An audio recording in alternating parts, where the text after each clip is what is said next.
terima kasih. Kembali ke tempat duduknya masing-masing, terima kasih. Kesempatan yang sama kami persilakan calon wakil gubernur nomor urut 2 untuk mengambil undian pertanyaan di dalam fishbowl B.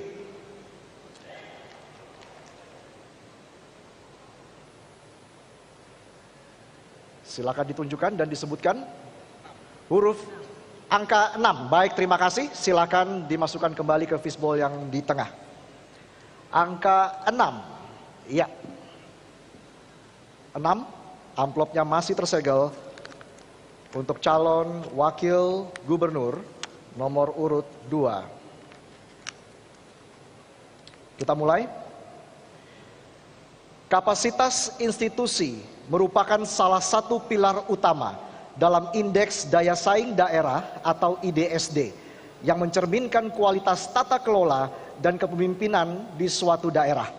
Pada tahun 2023, Jawa Tengah mencatat capaian kapasitas institusi sebesar 4,49, lebih baik dari angka nasional 4,30. Namun masih terdapat tantangan serius terutama dalam indikator kejadian pungutan liar atau pungli yang angkanya adalah 4,96, lebih tinggi dari angka nasional 4,77. Pungli tidak hanya merusak integritas lembaga publik, tetapi juga menghambat daya saing dan menurunkan kepercayaan masyarakat terhadap pemerintah. Pertanyaannya, melihat masih tingginya kasus pungli di Jawa Tengah, inovasi kebijakan publik apa yang akan Anda terapkan untuk memberantas pungli secara sistematis dan menciptakan perubahan nyata dalam meningkatkan integritas institusi serta daya saing daerah? Waktu menjawab 3 menit, kami persilahkan. Iya, terima kasih. Dalam mendukung implementasi layanan publik, digitalisasi, penting perlu akses dan implementasi terhadap teknologi di Jawa Tengah. Maka dengan mengoptimalkan pemanfaatan teknologi untuk manajemen data yang lebih efisien, lebih aman, dan lebih transparan. Kita tahu bahwa Jawa Tengah telah memiliki peraturan daerah nomor 7 tahun 2015 tentang pelayanan publik. Temuan potensi pelanggaran dalam penyiaran di Jawa Tengah pada periode 2019-2023 mengalami peningkatan rata-rata sebesar 18%. Kategori dengan presentasi pelanggaran yaitu tertinggi adalah konten kekerasan. Maka dari itu kami ingin memberikan pendidikan akhlak. Pemimpin juga harus memiliki jiwa suri tauladan bagi seluruh ASN dan masyarakat Jawa Tengah.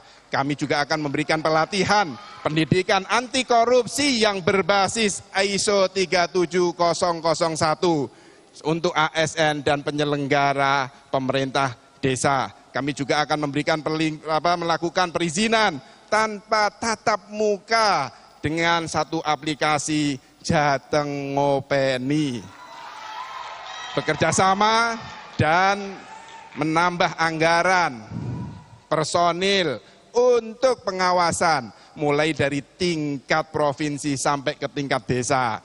Kami juga akan meningkatkan APIP yang selama ini mengawasi pemerintah provinsi dan kabupaten kota. Kita akan tingkatkan sampai ke pemerintah desa karena kami sayang kepada warga Jawa Tengah, sehingga tidak akan lagi ada pungli, tidak ada lagi korupsi. Yang akan kita tingkatkan adalah integritas. Bapak Ibu yang kami hormati, tentu untuk daya saing kami ingin warga Jawa Tengah yang sudah kondusif, mari kita tambah kondusifkan.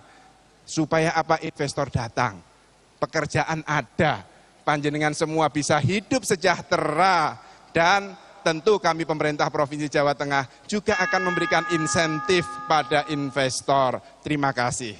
Sudah cukup Bapak? Cukup. Baik, pendukung harap tenang kembali ke tempat duduknya. Terima kasih. Berikutnya kami persilakan calon Wakil Gubernur nomor urut 1 untuk menanggapi jawaban dari calon Wakil Gubernur nomor urut 2. Waktu Anda 2 menit.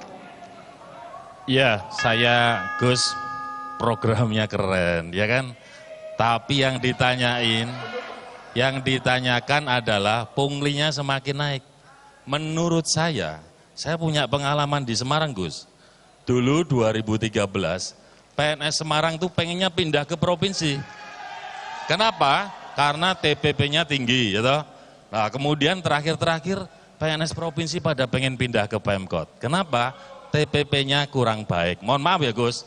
Maka pertanyaannya, mestinya Gus Yassin nanti kalau terpilih nanti, apakah TPP itu juga akan dinaikkan? Supaya bisa mencukupi kebutuhan minimal mereka. Ngomong jangan pungli, jangan korupsi, tapi dia mau bekerja sehari-hari aja, dia harus ngutang sama tetangganya. Monggo Gus, kira-kira pandangannya gimana? Yo. Baik, pendukung harap tenang. Waktu masih tersedia, Bapak. Baik, selanjutnya kami persilakan calon wakil gubernur nomor urut 2 untuk merespon tanggapan dari calon wakil gubernur nomor urut 1. Waktu Anda 2 menit. Terima kasih Mas Hendy. Terima kasih Mas Hendy. Sebenarnya tadi kalau Mas Hendy menyimak apa yang disampaikan oleh gubernur saya, beliau pasti sudah mendengar bahwa TPP untuk urusan pungli akan ditingkatkan karena apa? Kinerjanya yang baik. Kalau SOP-nya saja diperbaiki, itu tidak menjamin bagaimana pemerintah kita itu sudah memperketat untuk pertemunya antara ASN dengan investor. Bagaimana tidak kita ketati antara pertemuan ASN dengan masyarakat. Sudah ketat semua.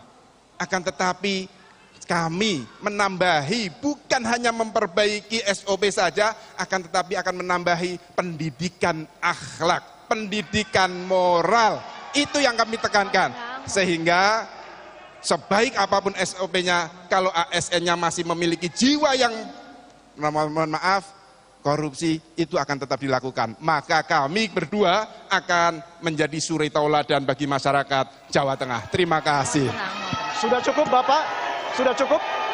Sudah cukup, baik. Silakan duduk kembali. Baik, kita akan berikan apresiasi kepada para kedua calon wakil gubernur Provinsi Jawa Tengah 2024. Debat masih akan berlanjut di segmen berikutnya, di mana para pasangan calon akan saling bertanya, menjawab, menanggapi, dan juga merespon. Tetaplah bersama kami di debat pertama calon gubernur dan wakil gubernur Provinsi Jawa Tengah 2024.